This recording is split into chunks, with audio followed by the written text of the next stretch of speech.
I'm really glad I went to the beach yesterday because this is what it looks like today. Hi, my name is Ted McNeil and I have quit smoking for over 24 hours now. So I have not smoked a cigarette for a whole day.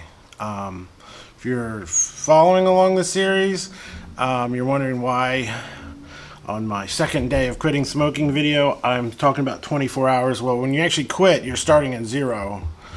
And you go up. You don't get to start at 1. If it helps, start at 1, but you don't get. I don't think you get to start there.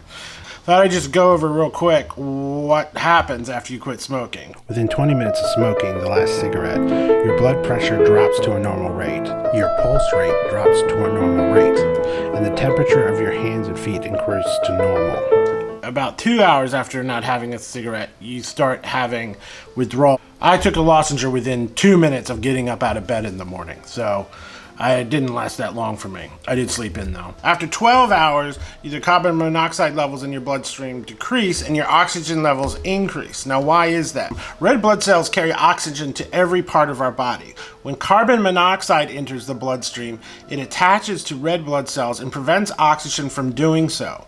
Carbon monoxide is then circulated in the blood instead of oxygen, preventing the brain, heart, and other body organs from receiving the oxygen they need. Carbon monoxide is actually a big deal. I don't know how to put this, but I'm kind of a big deal. I actually found this article online about a 48-year-old patient, a woman, who was taken to the emergency room because she felt dizzy and had a headache. Doctors performed an extensive medical workup and found that her symptoms were caused by high carbon monoxide levels in her blood. A week later, she went again to the emergency room with dizziness and a headache. Once again, she was diagnosed with carbon monoxide poisoning. Now, at first, they thought this was the gas company. She must have a gas leak in her house. But the gas company came out and they could not find a source of the carbon monoxide leak. It turned out the reason she had this carbon monoxide poison is she was smoking 2 packs a day. So what you're doing by smoking is you're actually slowly poisoning yourself. When you quit smoking, and that's why I don't mind using these things. These come in 3 packs this way. Carbon monoxide is the worst part of smoking. So even if you stay on these lozenges for years, you're still doing better off. I just did a quick look on Wikipedia. Nicotine is highly addictive, but beyond addiction, both short and long-term nicotine exposure have not been established as dangerous to adults, except among certain vulnerable groups. Even though I'm still hooked on the nicotine part of it, I'll be better off. Carbon monoxide is the number one thing you got to sort out first. So just quitting smoking is the number one thing. Worry about the nicotine second. Since it's raining outside, I don't want to sit around and do nothing. I'm going to shave my beard and then pack up and go home. The beard's got to go. I don't know, it's too itchy and I'm making some life changes, and so it might be good to make a cosmetic change as well. So beard is gone. So the beard gone looks good, you think? Or should I keep it? I'm not sure. I did spend a lot of time growing it. Nah, the beard is gone. I don't know. I made this change. Sometimes you just have to make a symbolic. I think my hair's next. It's starting to look like a mullet. Like Mel Gibson in Lethal Weapon. But not in a good way. Rain stopped. My days for 2018 going to the beach are probably numbered.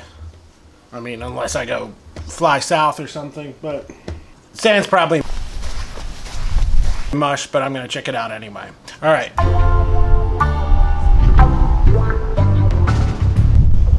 Any day by the water is never a wasted day.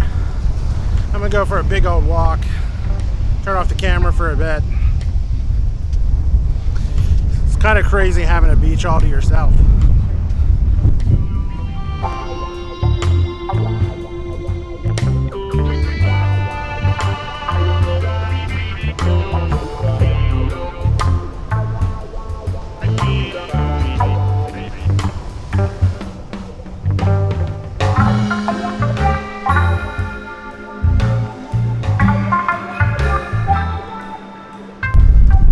Alright, that ends my 48 hours at the beach. By the way, I'm not putting the location of where I am just because I don't don't think everyone needs to know where I am on the internet.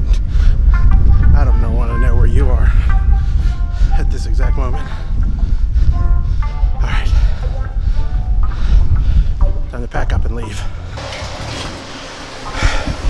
There was one other lady on the beach. She was really nice. She kept going on about the lights. She kept going on and on about the light and how beautiful it was. She was perfect for her photographs. To be honest, I was just impressed with the seagulls.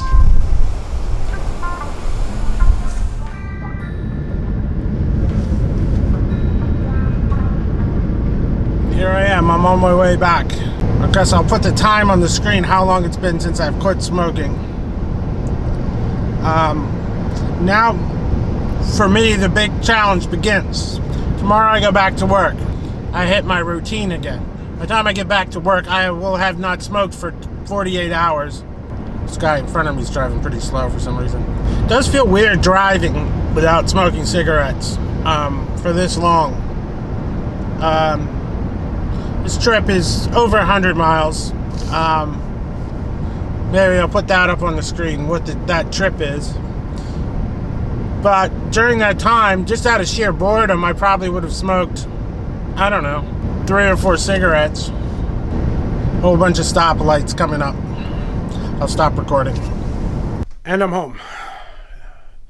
I'm home for exactly about 10 minutes and already want a cigarette. Yeah, but I'm not going to have one. I popped a lozenger.